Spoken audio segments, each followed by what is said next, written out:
can do it! Alright, Leroy! yeah! Awesome!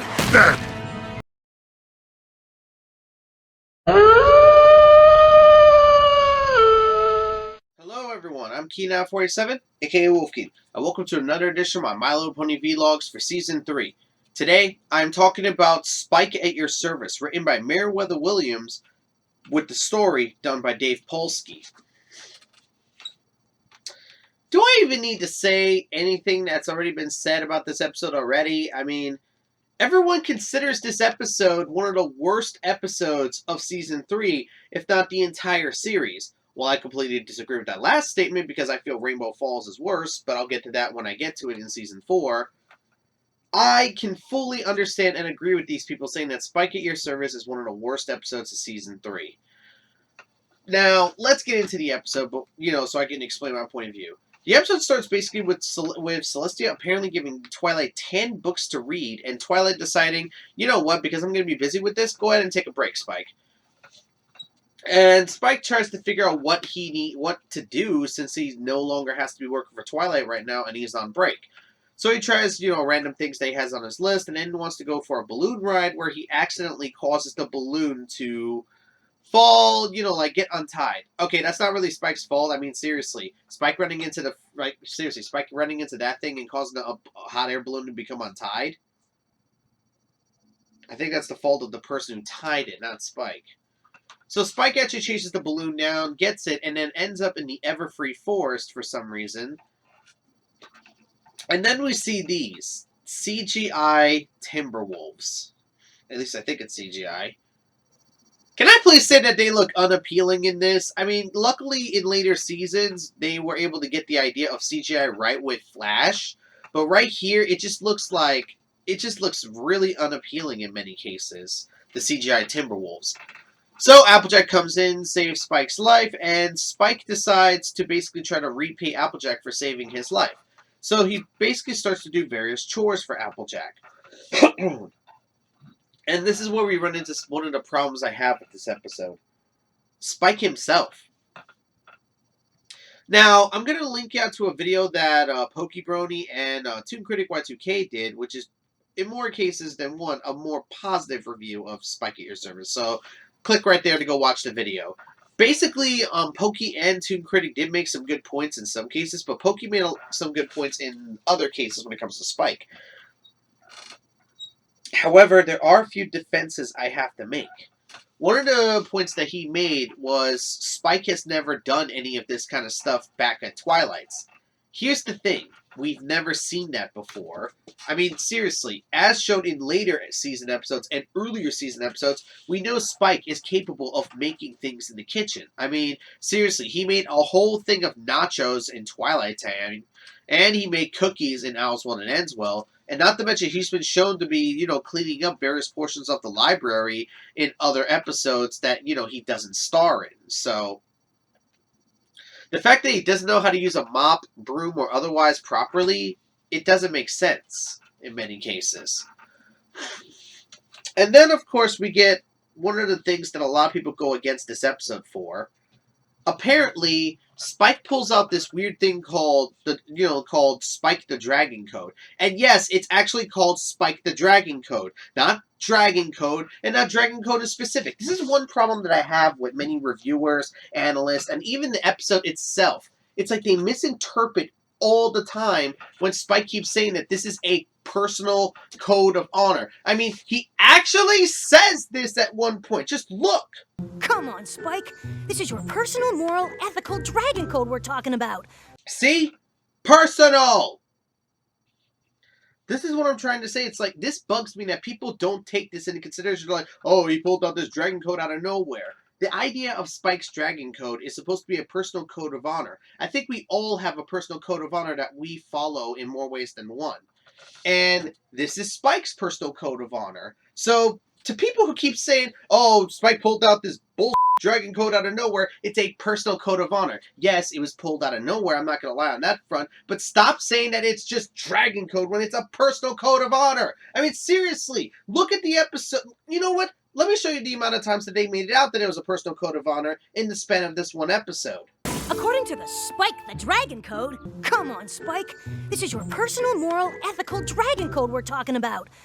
And, as you are aware, I adhere to my dragon code. With Twilight's blessing, I am free to follow my code. I completely respect your dragon code. Now do you understand why I decided to go on this little tirade for a second?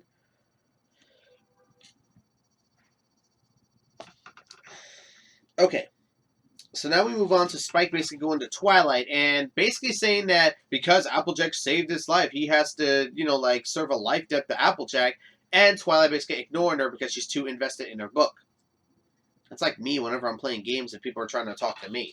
But here's the problem with this scene. Go back to season 2 of this season. Wasn't Spike afraid of Twilight sending him away? So now all of a sudden he's okay with leaving Twilight and going to work for Applejack. I know they're still in the same town practically, but still, the concept is there. If you think about it, considering episode 2. It's like, so basically, Applejack is still trying to find ways to get Spike to stop helping her with all this stuff and to, drop this idea of having to serve her. She ends up trying to, basically, she does end up talking with her friends. She talks to Rarity, Rainbow Dash, and even Fluttershy on ways to try to get Spike to, to get him to stop doing this. And I'm going to say this right now. Besides Spike, all the characters are actually really in character. I mean, seriously. Applejack and Rarity having their little, back and forth, it's pretty good. I love Rainbow Dash's little, conversation with them, as well as Rarity's little quip towards Rainbow Dash. I like that. It's like, all the characters in this episode besides Spike are in character, and honestly, I like that. It's a shame that Spike himself is just not that good of a character here. It's like, Spike has been proven to be very capable, very competent, very smart. This episode makes him out to be a dumbass, and I hate that.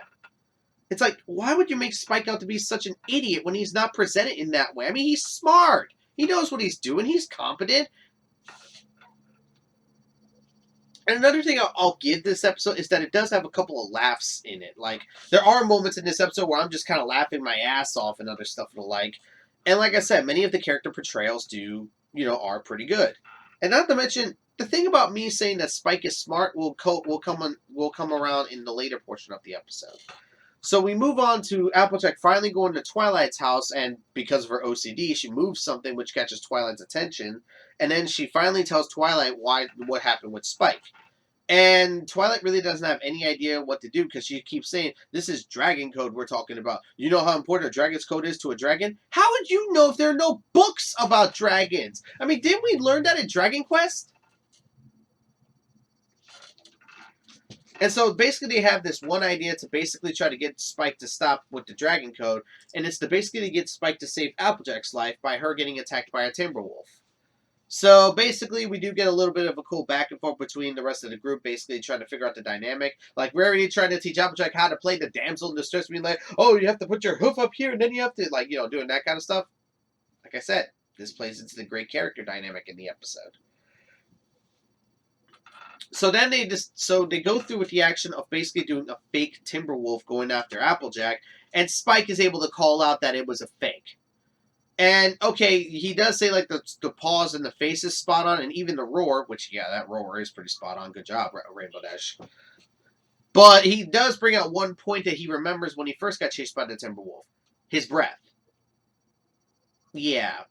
You're making Spike out to be an idiot here with these chores and stuff like that, but yet you make him out to be smart when it comes to detail. So let me get this straight. He's smart when it comes to detail like this, but not when it comes to detail when it comes to cleaning and stuff like that, when he cleans for Twilight on a daily basis.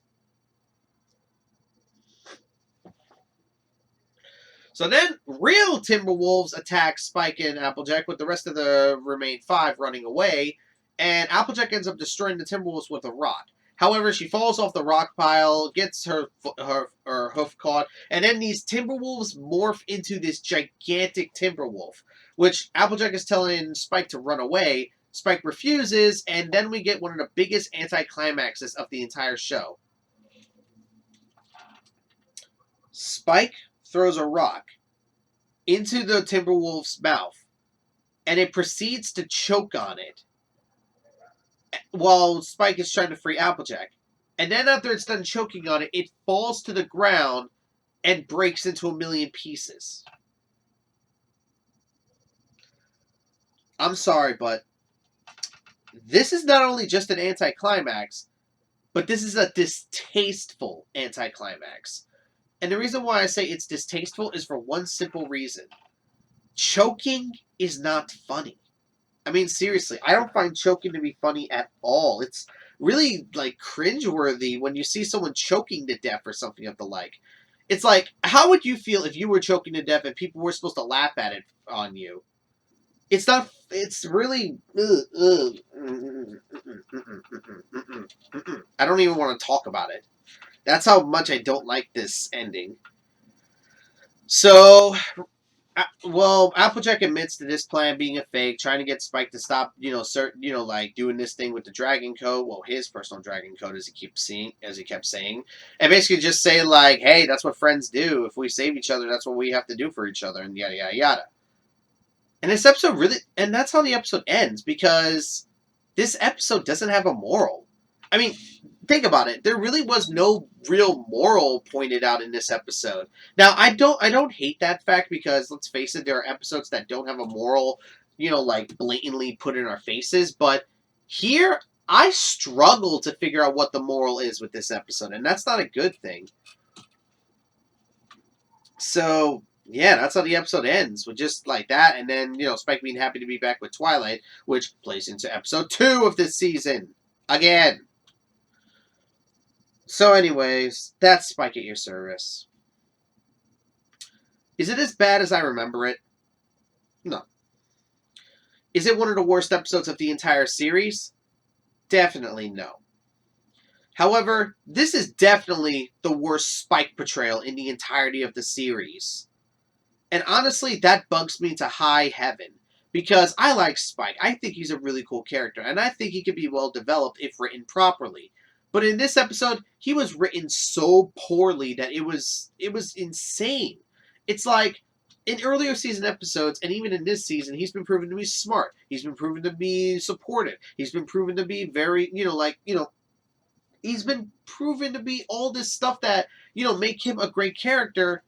And this episode kind of throws it all out the window in many aspects. He has like 1 or 2 smart moments, while the rest of it is just him being an idiot, and some of the moments that he does making no sense whatsoever. And it's just, this is like, it's because, it's like, okay. You know how people said that Pinky's portrayal in Philly Vanilli was bad because of her few moments?